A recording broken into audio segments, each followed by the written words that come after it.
Assalamu alaikum everyone, this is Thalib again. I'm gonna do another video for you guys. So we've gotten to the final chapter of the Prophet, the farewell. It's the end of the Prophet's time with the people of Orphalese. And it's evening and he has to embark on his voyage home. And he's standing on the deck of the ship and he's addressing the people. And this moment right here is kind of like the last sermon that the Prophet made, Muhammad made on Mount Arafah on his last pilgrimage. Because up until now the Prophet in this story has been just answering their questions, but now he has to leave them with what he has to say, his own message, summarize his past 12 years of living with them in one single speech. So one thing interesting is in the beginning he starts by telling them that even though he's leaving, he's going to come back again in some form, and that even though death may hide him, he will continue to be understood by the people. So if aught that I have said is truth, he says, the truth shall reveal itself in a clearer voice and in words more kin to your thoughts. So he's saying that that the stuff that he's talking about will keep being referred to by people. And it's really similar to this hadith of the Prophet Muhammad sallallahu alaihi wasallam, that he says something like, and may the last ones of my people understand my words better than those who listen to me directly. So it's the same idea that even though he's leaving, even though he's done with his message, he will continue to seek to be understood by the people just by the way his words and his message spreads. And he says about their time together, he spent 12 years with these people. He says that he has learned from their longing and their laughter something that's beyond wisdom. And he says they should see themselves as an ocean, as part of a vast human being, a vast man, an ineffable, incomprehensible humanity. And he says that he's saying this not as a deception, but as the hard truth. So he's he's saying he's learned so much from these people as much as he's been teaching them, which is really interesting, from a prophetic point of view, that he's a human being who isn't just receiving revelation or whatever prophecy, but he's also a human being who's doing his own reasoning and everything. And then he says, he's addressing some of the complaints from people who said that he's proud and he's aloof and he's looking down upon the city from this mountain. And he says, his responds to that by saying, how can one be near unless he be far? And that the flyer was also the creeper, for when my wings were spread in the sun, the shadow upon the earth was a turtle. So it's this idea that you can't really understand something in a deep way unless you have some distance with it.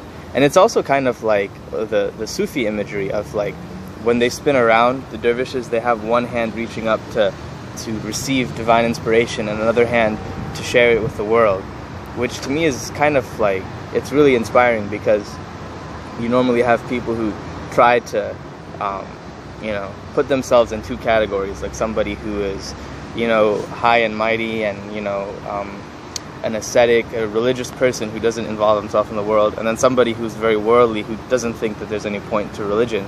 So it's kind of an interesting idea. So then he concludes his talk by his address by saying his basic message, which is probably the most interesting part, where he says, you are not enclosed within your bodies. That this is what he's come to say. It's basically the idea.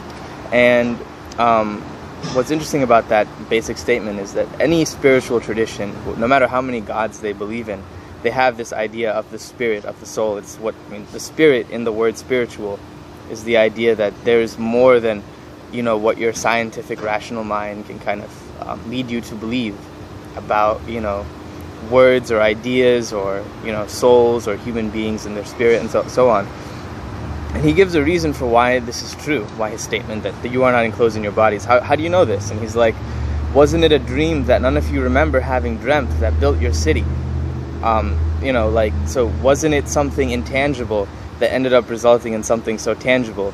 So doesn't that idea, or doesn't that spirit which was used to, bring up the people and help them build the city, isn't that a real thing? Shouldn't that be a real thing that exists rather than just a collection of past, events or neurons firing in someone's brain that gave them this dream? He's saying that there's something called a spirit, and that's something that, whenever you say that, the author's spirit is really in this book, or you might say that, you know, God's spirit or something is you know, he breathed his spirit into human beings. It's the idea that, like, that an idea or something intangible has some sort of tangible value, which is really important for us as human beings. And so that's like what I believe that I share in common with every spiritual person, is the idea that, you know, I can believe, whether I don't know it, but I can believe in my heart that I am not just enclosed within my body, that I am a spirit also, that I am a soul, and that there is something called a soul, which can be, you know, beyond, you know, physical manifestation. So that's, you know, that's pretty inspiring. And then at the end, he's saying that, like, you know, so you are beyond your body, but you can't see it right now, and that the veil that clouds your eyes shall be lifted by the hands that wove it. Yet you shall not deplore having known blindness. For in that day you shall know the hidden purposes in all things, and you shall bless darkness as you would bless light. So, like, right now, I mean, we don't have any proof that this whole world isn't just material, and that there's no spirits, no souls, no God, no nothing. But you won't, when we, you know, God willing, you know, we will be people who will believe, and we will end up having this veil being lifted from us. But we won't be sad that we didn't know at one point, because that there's a purpose to not knowing. And he's saying, like, we, you know, that there's a value in the fact that in this world we don't know, that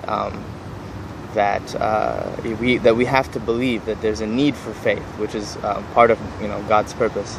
And finally, you know, after saying this, he gets onto the ship, and he says, you know, that they may meet again, but he's going, you know, he's saying farewell.